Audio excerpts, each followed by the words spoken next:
to Streams of Income, hosted by best-selling author and entrepreneur Dr. David Powers, where we discuss streams of income, passive income, residual income, and even why there are dinosaurs and zombies in this intro. Fasten your seatbelts and get ready to dive in.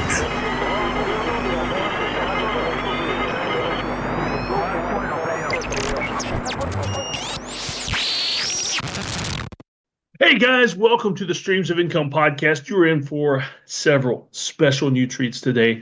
This one may seem a little bit weird, but I'll explain why. It's not because I'm a guest. He's pretty cool. But I am about a month out from the Unconference. I attended the inaugural Unconference in Sarasota, Florida about a month ago. It's hosted by Vincent Puglisi, who you've heard me mention almost every podcast, and that's because of Membership Freedom, the group that I'm in that he runs, which is amazing. But a month out from that conference, and I am still processing parts from that conference. Matter of fact, the guest today, Mr. Luger, is somebody I met at the conference. Pretty cool guy. I said, I got to get you on the podcast because your thing is just so interesting. And I'll let him tell you a little more about it. But I'm also processing. Yeah, don't you love the fact that I don't edit things? I think y'all like it when I mess up, because I've thought about hiring people to edit out the ums, the ahs, all that kind of thing, and to make this smoother, like a very professional, smooth, silver-tongued podcast. And my fans, you guys and ladies, have actually said, no, don't edit it. We like the rough cuts, David. I think y'all just like it when I mess up. But as I'm still there I go again, processing the Unconference, too many letters there in these syllables I'm trying to pronounce. I'm trying something new today for the very first time. I met an amazing lady. I'm not going to tell you who it is because I'm trying to get her on the podcast as well. But I met an amazing lady whose full-time job is sound quality. She actually hosts a podcast on sound quality. And you can probably figure out who it is just from me saying that. But she introduced me to the Quadcast, the HyperX Quadcast S microphone, and said, if you want to upgrade your podcasting, Dave, without putting too much money into it, I mean, I got this under $200. She said, get one of these. Not only does it work amazing, but it changes colors, or I can pre-program certain colors, and I can align the colors this thing turns into with my branding if I want to. So I'm not sure what I'm going to do today, but I'm going to pause this recording in just a second and see if I can get it hooked up before I record the podcast in just a few minutes. And so also another thing I wanted to mention, my buddy Mark Foster, who you've heard on the podcast before, he was at Unconference, and look what he sent me. If you're on the video here, if you're not on the video, I'll tell you what it is. It's a coffee mug with a picture of a dumpster fire on it. It says, this little light of mine, I'm going to let it shine. Because Mark knows that I have an affinity for dumpster fires. Maybe I start too many dumpster fires. And we're not just talking metaphorically either. I have actually started literal dumpster fires before by accident. That's a different story that we'll tell another time, but so many amazing things from Unconference. If you want more info on Unconference, it's 100 attendees only, and I guarantee tickets are going to sell out 6, 7, 8 months possibly before the event even happens again. Unconference 2 double I. So if you want to know more about that, email me for sure. I'm not going to give you a link or anything on that, not even in the show notes. Email me, and I want to talk to you. I want to pre-interview you before I even turn you over to Vincent, because he'll interview you before he even offers to let you buy a ticket to Unconference. It's that exclusive. That's part of the thing that makes it so amazing. So stay tuned. I'm going to pause this recording, and I'm going to see if I can get this microphone hooked up. And in just a few minutes, we'll also have our special guest on here. All right. When we're back a little bit, you know what? I paused the recording and I thought to myself, maybe they'll want to see the unboxing of this thing. So let's go ahead and let me find a little pocket knife that I open up these packages with. This little small pocket knife I keep in my drawer. Go, open that up. Get this thing open. Let's see what is in the Quadcast S. And man, if you're tuning in, I don't know if you're here for the podcast with Mr. Luger, with heavy metal money, that's his thing, or if you're here just to watch all the antics as I try to get this thing hooked up. So lots of instructions and stuff. Some of y'all might need these. Some of you guys might throw these away. I'm right in the middle. I'm one of those guys that reads the instructions and because I'm a big nerd about organization and things like that. And so I actually read the instructions. Imagine that. All right, so let's see how this. Okay. Ooh, very nice. Packaging is pretty cool. Ooh, this is a beauty right here. Look at there. Oh, yeah, pretty amazing. If you're on the video, I keep saying looky here, but I'm just sitting here turning dials and stuff without even knowing what I'm doing. All right, and so we're gonna go on cord, and also this thing. I won't even say what it is because I don't want to mess that up. Yeah, we won't even elaborate on what that might be. And so now I'm gonna actually pause this thing for real and try to get it hooked up. You don't want to watch that part. All right, so here we are. I have the microphone all hooked up. This thing seems pretty cool. So it just it's a USB hookup. Obviously I'm gonna mess with the cords later to get that figured out. It also has different functions. So it functions, let's see, stereo, omnidirectional, carioid, and bidirectional. So I can do pretty much anything with this that I would have tried to do with my old Yeti microphone, except much better. It also has this cool function. I can mute the microphone just by tapping it, and you'll see the light go off. That's how I know it's muted.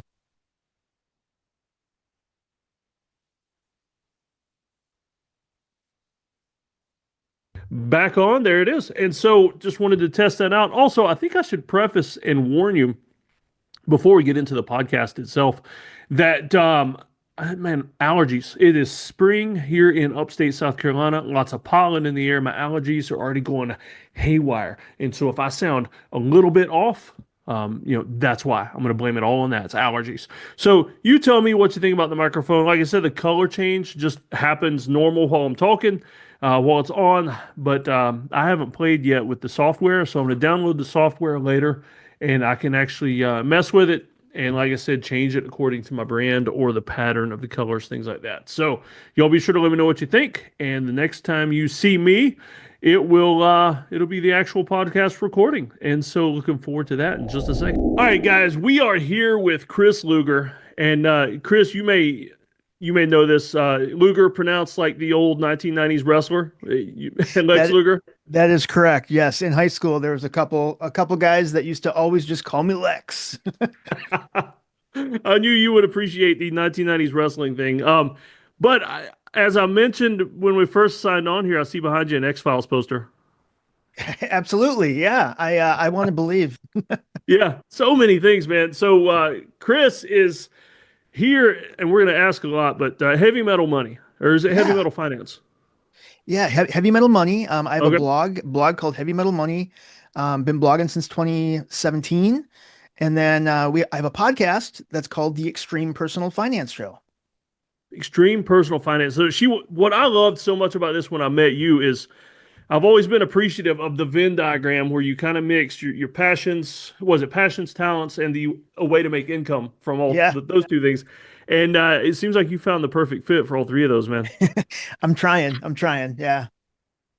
So let's talk about metal first. Sure. So I asked you at the Unconference where we met, your favorite metal band or bands. Yeah. It was, it's tough, man. I mean, that's like, choosing your favorite child. It's hard. I'd probably say it's a toss up between Iron Maiden and Anthrax. Okay. I'm definitely a thrash guy, so like the big four thrash, right? So you got your Megadeth, Slayer, Metallica, and Anthrax, big four. But yeah, it's all started with believe it or not, Twisted Sister. When I was like 12 or 13 years old, and I rode my bike to the mall and bought the cassette. It's actually a funny story. I was playing with Legos or something a 12-year-old kid would be doing. And I heard this music coming from the other room at my grandparents' house. And I go in the other room, and my uncle was watching MTV, right? And I was just like, oh, back when they showed videos? Yes, exactly. And I was like, I asked him questions because I was like, well, wait a minute, these are dudes, but what's going on here? But they were playing We're Not Going to Take It. And I was just like, this changed my life. And then from then it was, AC/DC. And, when I started talking to my uncle about it, he's about 4 or 5 years older than me. So it was Styx, Journey, Pink Floyd, all, Led Zeppelin, all of those. and then that led me to again the heavier stuff, the Yeah. Metallicas and Megadeth, and now even again a lot of the modern stuff now too. I love Five Finger Death Punch. I know some um, metal, authentic metal elitists kind of bash on me for liking Five Finger Death Punch. They're like, it's just the same formula over and over again. I'm like, yeah, and I like the formula. Like, Yeah. um, but yeah, and then also, newer bands like All That Remains. Again, some of it crossover from like some thrash heavy stuff to like the scream core, the screamo Yeah. stuff. But dude, I like it, man. If it's good, I like it. I Yeah. mean, the thing is, there's like a million subgenres of metal, and I can be listening to Viking stuff one day, old school thrash the next, 80s glam the next. Yeah. I love it, man, because I grew up on metal. Started out with the like the Poison and Dokken and all those Yeah. guys, and moved into in the '90s. I started going to raves all the time, Okay. and so Moby was like my favorite guy there. And so my favorite band now is anything Rob Zombie does, whether Oh, it's White right on. Zombie or Rob. So I guess he's kind of like a mix of coming from metal and then a lot of mixed stuff in there. But Sure. my son, my 13-year-old son, taught himself how to play guitar, and he's a big Pantera and Gojira and some of those guys, and he can play it awesome. And not a That's musical awesome. bone in my body other than listening to it, and he can do it all. Good for him. That's awesome. Yeah, Metallic or Pantera just dropped another tour with Amon Amarth, and I tried to get artist presale tickets on Tuesday, and dude, I just can't spend like 250 bucks on like a Yeah. ticket now. When I retired last year, um, I had like 17 concerts on the calendar. I Oh went to wow. I went to a lot of shows. It's like that's kind of my hobby. That's my jam, and it just starts to add up, and I got to now kind of be a little more selective. I just saw Pantera when they opened for Metallica. I'm like, I would love to see them again on their headline tour, but I'll have to wait. Yeah, yeah. My son's infatuated with Dimebag stuff. I mean, Oh, like totally. we went on vacation. He was wanting to go by the death scene and all that. And I mean, Dimebag, he changed the face, man. He changed the face of music. He really did. It yeah, was one of those people that contributed so much to not only a genre, but just he touched and affected so many others that he influenced. You know, yeah, anyway, yeah, totally. That's awesome. yeah. It was pretty amazing stuff I didn't know too. My son's really getting into the lore of all of it because we watched an old video of the actual event, what happened to Dimebag, Hmm. and the guitar was broken. And then my son was explaining to me all the Eddie Van Halen stuff that Eddie like had him buried with one of Eddie's guitars. That's right. Yeah, It's an amazing story. I mean, people think it's just a bunch of long-haired rockers and all that, but there's a lot more to it. I mean, there and is. these guys may not look like some of the other folks out there, but amazing musicians. Absolutely. Yeah. So heavy metal and finance. So we've covered the metal part. What brought you into finance and combining the two? Yeah, man. So it all started. So my journey to financial independence and focusing on personal finance, it all started around 2015, 2016 when I got divorced.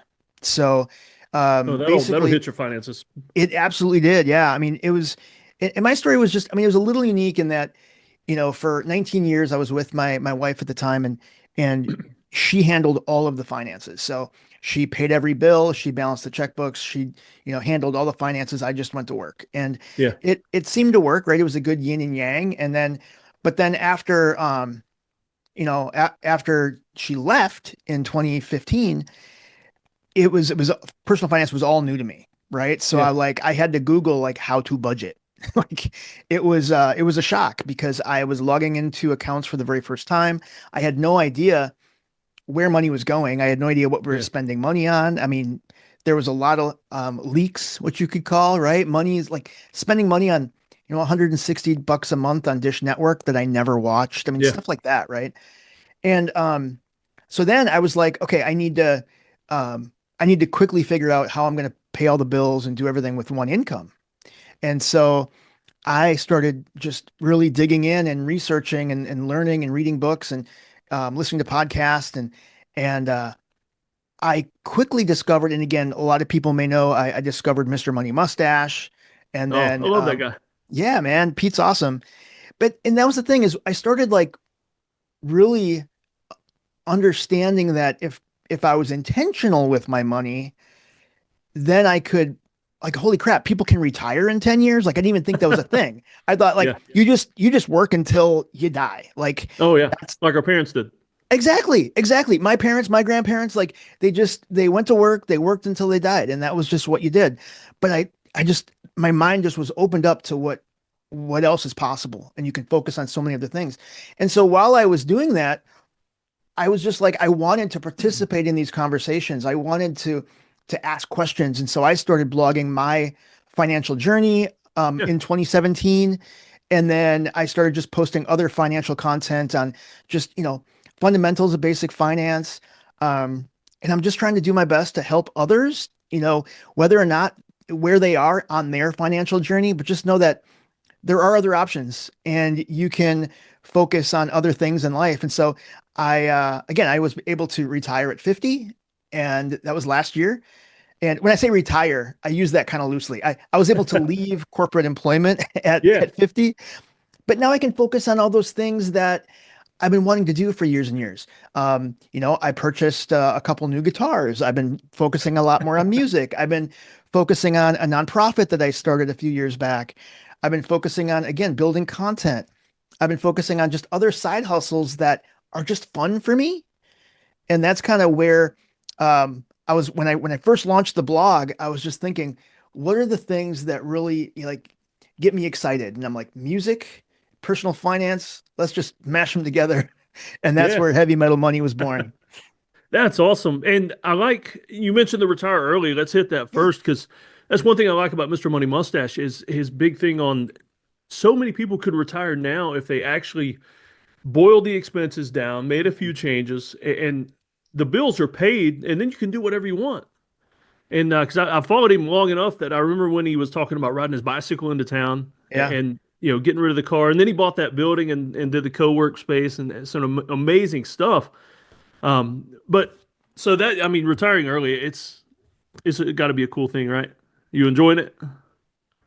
Um, there are parts. I will say that it wasn't.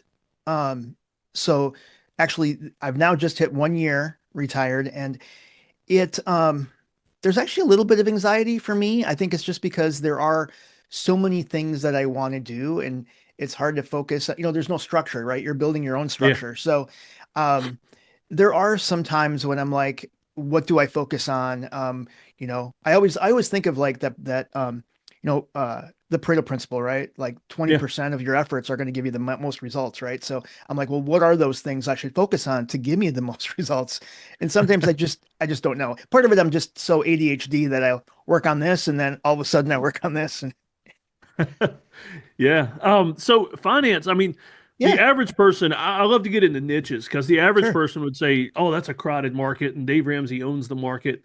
But some of the best people I get financial info from are like Mr. Money Mustache and you, and I've got some other friends, the Bromleys, and it's like there are so many sub niches because Dave Ramsey is for the mass, mostly conservative Christian mass of people, and people need more than that sometimes, or they need an affinity. Like, obviously you're going to attract people that are more into pop culture, heavy metal, things like that. And I think people need that. It's not a crowded market. So, what do you feel about that?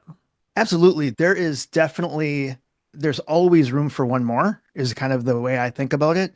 And, and sometimes I always think too that, you know, we should always have so many different points of view and gather as much information as you can and make your own educated decision on how you're going to follow things.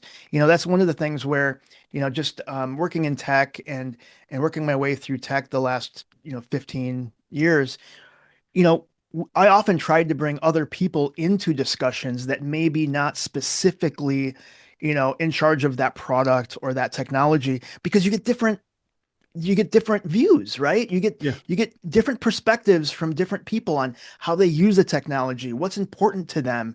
And I think that's the same thing about finances, right? It's very personal, right? It's different for everybody. What's important to one person may not be important to another, like what you spend your money on. Um, And I think that it's like for me, I mean, when I first started in 2016, one of the first people I found when I said how to budget was Dave Ramsey. Yeah. And so that was, I will say, I do owe a lot to the beginning education with Dave Ramsey because that's where I really started to understand um, pay off debt. Like I started to understand how detrimental debt can be. And so, yeah, man, I just jammed. I paid off all my debt, my credit cards, then I paid off my truck, then I paid off my house. And then once you have no debt, well, man, now I can truly for several years, 60 to 70% of my income, I was able to just invest that. Yeah. And then, so I just, again, I feel it's really important to get all different types of perspectives. My perspective, I try to be a little bit more fun in like my blog and the podcast, and just kind of be, yeah, I'm not so uptight. I'm just a little, and again, I try to incorporate little nuggets here and there of like heavy metal references or like when you're saving up for whatever that finance goal is. And maybe my goal is that new pointy guitar. I don't know. Yeah. You know, so I just try to, whatever's important to you, man. Oh yeah, definitely. And so you mentioned the Luger Foundation. Tell Yeah. us about that. Oh, thanks, man. I really appreciate the opportunity. So, yeah, I started a nonprofit back in 2020 as kind of a part-time passion project for me. And this is basically a nonprofit. And what we do is we provide resources and financial assistance to families that are experiencing hardship due to premature birth or like Okay. complications during pregnancy. Yeah. Yeah. So again, a lot of times, a family, they'll have a baby and maybe the baby's born early, spends weeks or months in the NICU. And Oh, even when you have insurance, well, that family can now have 20, 30, $60,000 in medical debt after the yeah. fact. And so what we try to do is try to have those families just focus on what matters, focus on recovery, being healthy, focus on your new family. And we're going to do our best to help with alleviating some of the medical expenses, but then also cost of living. One thing that Yeah. I've learned in the role of leading the Luger Foundation is that, for instance, here in Minneapolis, where I am, we have what's called a level 4 NICU, and Mhm. we support a lot of families in the surrounding states and greater Minnesota. So Okay. people will travel here to get care, and they're here for weeks, maybe months at a time, and they're missing work. They lost wages. They need a place to stay. They need parking passes for the hospital every day. They need meals, right? Because I mean, mom gets a meal, but Yeah. dad doesn't. And Oh so yeah. some of those simple things where, we're able to provide meals to the family. I mean, having the nurses be able to just hand them a Panera or Subway gift card, Yeah. it's a little gesture, but it means so much to the families that are being affected. So Yeah. that's something that we're doing. And that's one of the main focuses. Leaving work now, I can focus more on building a bigger impact with the foundation. And that's what I'm hoping to do as we move forward. Yeah. That's pretty cool. I can't even imagine what a daily rate in a NICU, like an average would Oh, be. I mean, but we're probably talking thousands, right? yeah. So here's an example. So again, it's my story, and I'm kind of paying it forward. So I was born early. I spent over 60 days in the NICU. Oh wow. And this was again back in 1973. And my So dad, multiply the rate by 10 or 20. what's that? Multiply the numbers by 10 or 20. Exactly. So my dad at the age of 20 went back to the hospital to set up a payment plan to pay the $250,000 in medical bills. Wow. And if you do the math now, it'd be like 1.2 million or something. Yeah. So yeah, it's crazy. If you think of that, and that's what in the industry, I mean, those what we refer to as $1 million babies, right? So the $1 million Yeah. baby, that's like a NICU baby that's there for, a month or two, and the medical bills are over $1 million. It's kind of crazy to think Wow. about that. And I assume, I mean, as big as your hospital is, there's probably a Ronald McDonald House, that kind of thing. But Yep. still, even when you can stay there, those fill up quick. And, you know, I can't even imagine. I mean, because I'm thinking, I've got 5 kids. And if something like that happened to us, I mean, we'd be having to find childcare for the ones at home when we're traveling. And that'd just be a mess. Unless you're a local, I mean, it's hard enough. But yeah, I mean, that's a great idea. Thank you, man. Thank you. Yeah. I mean, because that's the crazy part. And I just want to also share that there is generosity in the world. There's goodness in the world. I mean, when my dad went down to the hospital in 1973 to set up a payment plan, the hospital came back to my dad and said, "Your bill is paid for in full anonymously." Wow. we to this day, right? I mean, look, I'm getting goosebumps just talking about it, but it's like there's goodness in the world, and that's why I built this foundation to kind of pay it forward. Yeah. And yeah, it's crazy, man. I think, and there's a lot of great organizations that do similar work. A lot of times, there's also organizations that will pay, past medical debt. A lot of it is old debt that has Yeah. been in collections. They're bought for pennies on the dollar. We have a program too where we pay, at the time of care, because you need like cost of living expenses right then. Yeah. And then once you're home, in a few months, like let's try to alleviate some of the hardship at the time. So that's what we're trying to do. Yeah. Well, I just want to say too, that says a lot about your dad that he went in to do a payment plan, because He did. there's a lot of people nowadays that would have just tried to stiff it or forget it or, bankrupt it, whatever. It's a different Exactly. generation that their first thought is these people help me, I'm going to pay them back. Yeah, and he was doing that while working at the old Dutch potato chip factory. Oh, but So, man, as a 20-year-old, that's a lot. I can't imagine the stress. right? Can you imagine the weight lifted Yeah. that all of a sudden now you have, somebody took care of that? That's just amazing to me. And so, yeah, and like I said, there's a lot of other organizations that we partnered with. There's another local organization called Spare Key, and they have a platform called Help Me Bounce. And they started where they help a lot of organizations or a lot of other families that are facing some sort of medical crisis. They could be anything from cancer treatment to a broken leg to whatever. But they also help people specifically that, they have, premature born twins and they're missing Yeah. work and they need help with the mortgage or whatever. And we're really lucky to partner with them. We awarded them a great grant last year Yeah. to help 5 families that they're supporting. So it's fun for me, and I'm looking forward to doing whatever I can do to make a bigger impact as we go forward. Yeah. Well, I'll tell you what, not to steal Dave Ramsey's thing, but the last of his baby steps is build wealth and give, and that's the step you're at, man. Dude, Because I it's mean, you're thinking way beyond just making money to pay the bills when you're helping people like that. Thank you, man. Thank you. I appreciate it. Yeah. And that's fun. I mean, even one of the first things that I would do, again, there's a lot of causes that are important to me. And again, I encourage anyone just to give whatever cause is important to you. But even some of the simple things, like I'd be out to lunch with my kids, and as we get up to leave, I would just look around and find a family, and I would just tell the person at the register, "Hey, I'll grab their bill too." And then you know what? Then they get up to leave and they say, "Oh, you know what? Your bill's paid for." And they have the best day because I spent $30 on their lunch. Like, big deal. Yeah. Right? It's hardly anything, but it just made their day, and their day is so much happier. Like I encourage people that once you get to that point where you can start sharing like that, it just changes the game. Yeah. Yeah. I mean, me and my kids, just for fun, we watch some TikToks after lunch. We got to put it on a timer though, because it's addictive.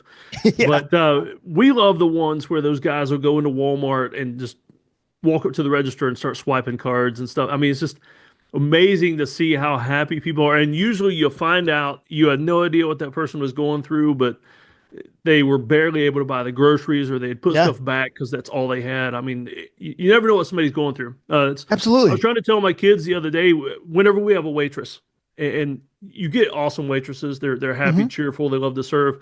But if you ever get a bad waitress, that it's not always that they're a bad waitress. I mean, the chances are there's something going on that Mhm. they had to bring to work because they can't get away from it. Exactly.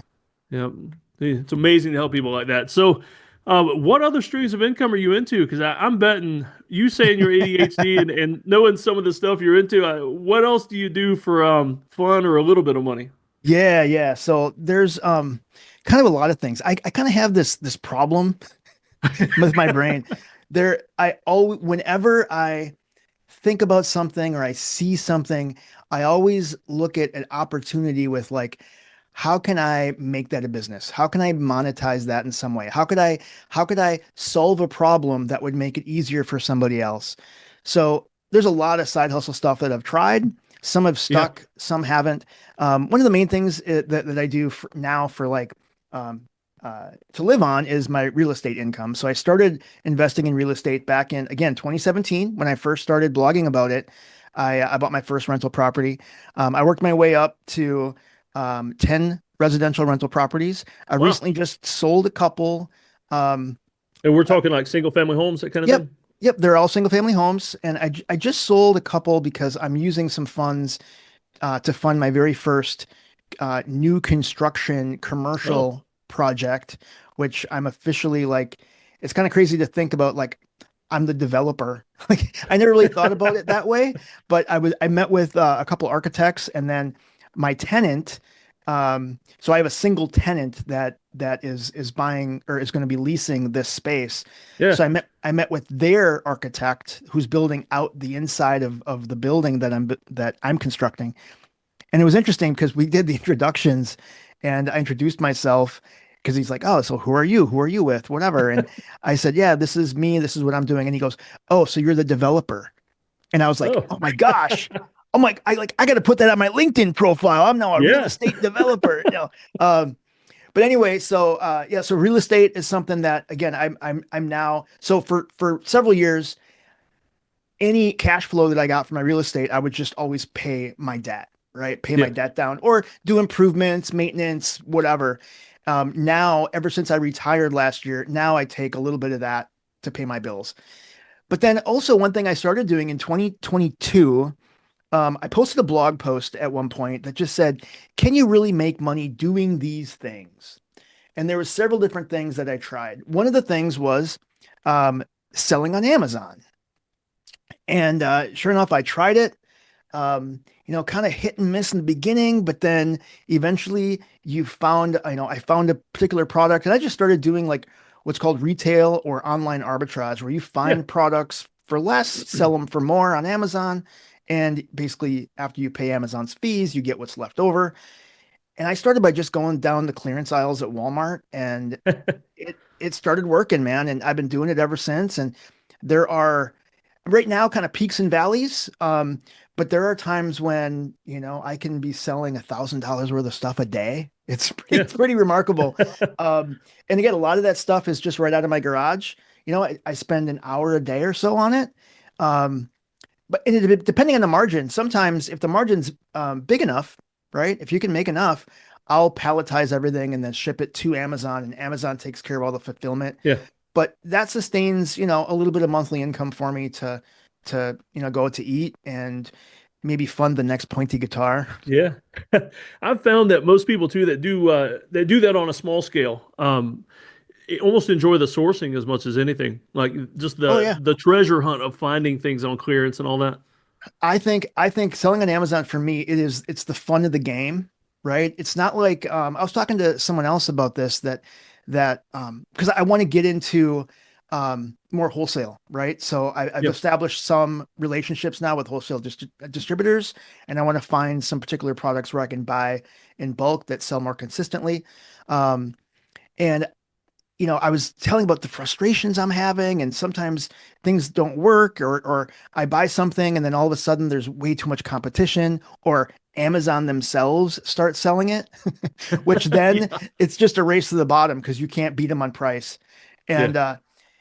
And my friend said, "Well, but you don't need the money, right?" And I was like, "That's fair, right? Like it's not like I have to make these sales this month on Amazon because I have to pay my electric bill. Like I'm not in that situation. Yeah. I'm like, you know what? For me, it's the fun of the game. I love seeing it's almost like a social experiment, man, because you find what's hot, what people buy, what I mean, it's amazing. Like there are times when, so for example, like last summer, I was selling box fans, like literally Yeah. box fans, and I was buying pallets of box fans, and I was selling, I mean, 100 of them a day. I mean, it was crazy, Yeah. and that's what's fun when you find something just pops off like that.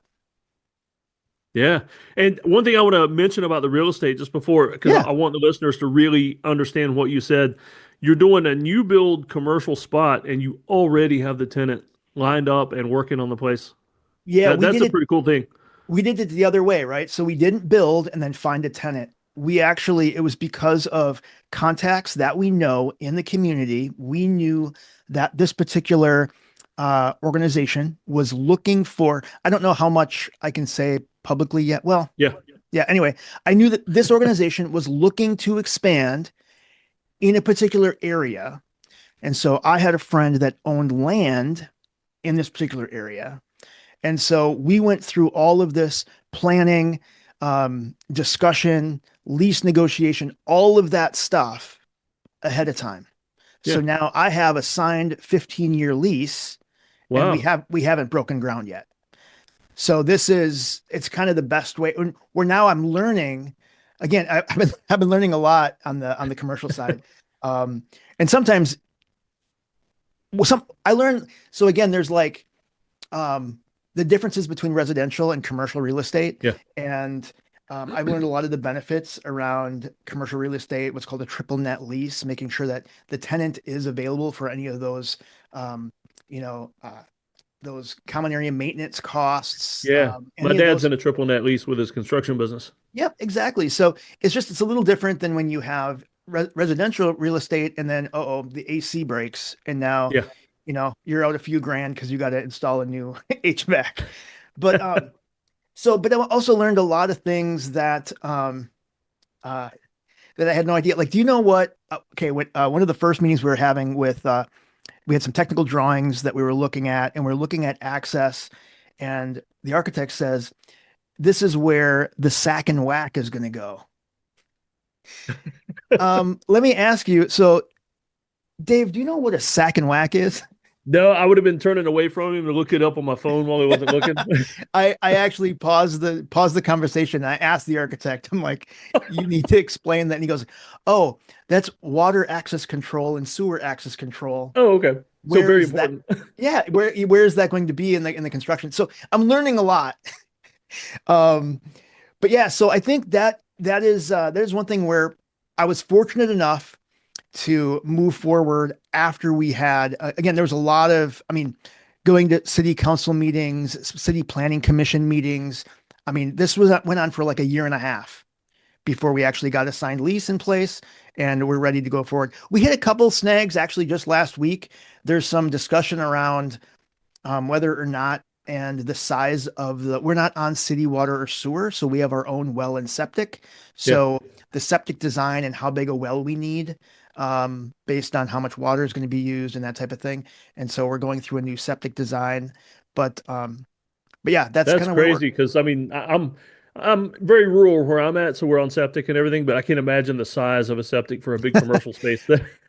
So let me tell you this. So one of the concerns is based on the square footage, and we're at about 12,000 square feet for this particular build, and the occupancy. So based on right now, we're seeing conflicting information based on building code. So we're trying to get this sorted out because if it's under a certain, It's all open to interpretation. oh man, you're telling me. So based on like under a certain square footage, we don't need a sprinkler system, right? We can put in the proper fire barriers and fire doors, like 90-minute burn times and all the things to help protect people and property. But then there's also like a supplemental code that says if it's used for office and occupies 30 people or more, it still needs a sprinkler system. Oh, So we're trying to figure all this out. But in talking with a couple of, again, our construction project manager and the architect last Friday, well, dude, so adding a sprinkler system with on septic and well, our well goes from 4-inch well to an 8-inch well, doubles the cost. yeah. We need two, I don't know, I forgot how many 1,000-gallon holding tanks we need underneath for the sprinkler system, a separate sprinkler system pump to pump the water Yeah. up through all the sprinkler systems. So this adds significant cost to the project. So that's why I say we hit a little snag and we're trying to figure Yeah. that out. See, my dream in this little town where I'm at, when I get into real estate, my dream is to start buying all these old buildings in my little one stoplight town and retrofitting them and building them back up again. But I've been told by some people in town that the cost of retrofitting sprinklers and stuff for those old buildings will cost you as much as the property sometimes. Yeah. Yeah, it's true. I heard that there are people that if they are in a residential like assisted living type area and that's one of the things they do when they retrofit those properties is they bring Yeah. in commercial kitchens, but then also they need to bring in sprinklers and that is cost. Yeah. Yeah, that's crazy. So, I mean, this whole thing, I know there's probably a lot of headaches and a lot of bureaucracy to deal with, but are you enjoying this so far, the commercial build? Oh, I think it's great. It's super fun. And I want to let people know too, I'm not in it alone. Like this is something where I have partnered on the deal. I had an old business coach that I used that helped me streamline all my residential properties. Yeah. And you know, he basically approached me with this opportunity, and I tried to do this on my own, like 100%. I would be the owner of this. And I talked with the lender several times. I looked at the equity that I had in my existing portfolio, how much cash I actually had, what this overall project would cost. And I just needed such a large cash position going into the deal. Yeah. I reached out to my old business coach and I said, "Hey, you know that deal you brought me? Do you want to partner on that deal, like 50-50?" And he's like, "Sure." Yeah. Now, is this And the guy I met at Unconference? it is. Yes. Okay. Yes. Yep. You have met him. Yep. You met Yeah. Steve. And so the beauty of this is Steve has done this multiple times before. Okay. So So he's bringing I all that experience into it. exactly. So I'm kind of under his wing, kind of he's really been mentoring me along the process, and I look forward to what I learn now and then this project. Again, we're still hopefully going to be breaking ground this spring. And Yeah. then we probably have about, well, they're saying like a 6 to 8 month build time. The cool thing is um the tenant can do the internal build kind of at the same time once we get the walls up, and we can really speed the process up. Yeah. And then I look at the next project a couple of years from here. So keep That's going. pretty cool. Well, I'll tell you what, as we start winding up, I Yeah. always like to ask everybody if you could recommend three resources, books, Oh, people to follow, websites, anything like that. Three resources that you feel somebody should follow or read, whatever, for success. What would it be? oh, that's awesome. I think one of the first resources is the book Atomic Habits. I know a lot of people kind of talk Oh, about it, yeah. but James Clear, Atomic Habits, just an absolutely brilliant read. I listen to that audiobook, you know, multiple times, right? Like a couple times a year, just I have it on because I still will get something or a reminder. Um, Another one that kind of changed the way I think about things was um, a book by Brian Tracy called No Excuses, No right? excuses. Okay. The power of self-discipline. And that one really kind of changed the way I thought about just holding yourself accountable. Very, very similar to John Miller's what was it? The CBC, QBQ? QBQ. Was Yeah. that CBC? What was I talking about? QBQ. CBC. Um, Complete um, blood count. yeah. So, and another thing, and I will tell you, like, I think the book was called, this one I read so long ago. I was still working. I was working second shift, in the printing industry. My kids were just born, and I read this book. I think it was called The Millionaire Mind. I think Millionaire his name Mind. was Harv Eker. And Oh, okay. Yeah. I know who you're talking about. yeah, and the interesting thing, like it just changed the way I thought about a lot of things. One was changing the way I thought about money and about earning money because he Yeah. did the comparison about how rich people think, how poor people think, right? And there were several examples. And then that book was one that really changed the way up until then, right? I was probably 35 years old. Up until then, I had always thought about exchanging time for money. Oh, well, how much money are you making? Oh, I'm making Yeah. 20 bucks an hour, 30 bucks an hour, whatever. But this book changed to like, no, man, you gotta get paid for results. Like it shouldn't be like when you stop exchanging time for money, that's when it just changed the game. And that's Yeah. when I looked at the next job and the next job. Well, there was a variable component to my salary. There was a commission structure. There was a way I could bust ass to make more. And that's where I'm like, Yeah. dude, mind blown. Oh yeah. Hey, and I'll tell you what too, since you're the expert, if somebody is not a metal fan, what would Yeah, you recommend? Like the album or something like would you throw them off the deep end or what would you recommend for that? Like just to test the waters. man, that is a great question. I mean, I always think kind of those to kind of cut your teeth on, it is those classics like AC/DC, right? Led Zeppelin, Van Halen for sure. Yeah. Um, I remember I tried to get a non-metal friend because it's just such a masterpiece, and I loaned him the CD of Rust in Peace by Megadeth. Yeah. And I remember a week later, he came to work and he handed me the CD and he's like, bro, I just can't do it. And to me, I'm just like, man, it's so good. Anyway, Yeah. yeah, I think if you can cut your teeth on those, it can definitely help for sure. Okay. Yeah, and AC/DC, I mean, that's one, once they start listening, they'll realize like, oh, I've heard that song in a movie or what, and there's a little bit of familiarity there with that. Yeah, totally. Absolutely. Yep. And then I think, there's definitely some crossover stuff. I mean, some of the newer bands like Five Finger, they have radio friendly tracks, but then there's other tracks that are definitely not radio friendly and they're heavy as can I swear on this podcast? Like, oh yeah, no, you're fine. yeah, they're like heavy as shit and they just like crush, so. Yeah. Yeah, there's not much Rob Zombie stuff that's radio friendly, or at least you can tell when they've changed it to a radio edit version. Kind of like listening to Ice Cube on the radio. Yep. That's awesome. Yep. All right, man. Well, hey, I really appreciate you being here. Are you going to be at Unconference next year? It's on my calendar. I haven't talked to Vince yet, but it's looking like it. I will tell you, when I was down in Florida this past time, I actually took a couple days and I was looking at places down there. I fell in love with it, man. Yeah. I really did. I was like, wow, you know what? When it's 20 below zero and 10 inches of snow up here. So I don't know. I think in a few years I might have a winter place, maybe in Florida. We'll see. Hey, man, I grew up on the in South Carolina on the coast, but one of my favorite places is Central Florida, where all the springs and everything are. Oh, okay. And because I mean, even when it's cold, the water stays 70 year round, and it's pretty cool. Yeah, That's awesome. And you can play with the gators and stuff. It's fun. I don't know about that. You play with the gators. They, you know how you test the water in Florida to see if there's gators in it? Is you walk up to the water and you dip your finger in, and if the water's wet, there's gators out there. Dude, that's good. I remember one of the first times I traveled to a conference. I think it was Florida. I don't know, but I remember I was like exploring the property and I was out on the deck, and I remember I saw the first time a sign that says "Don't feed the alligators," and I'm like, what am I doing here?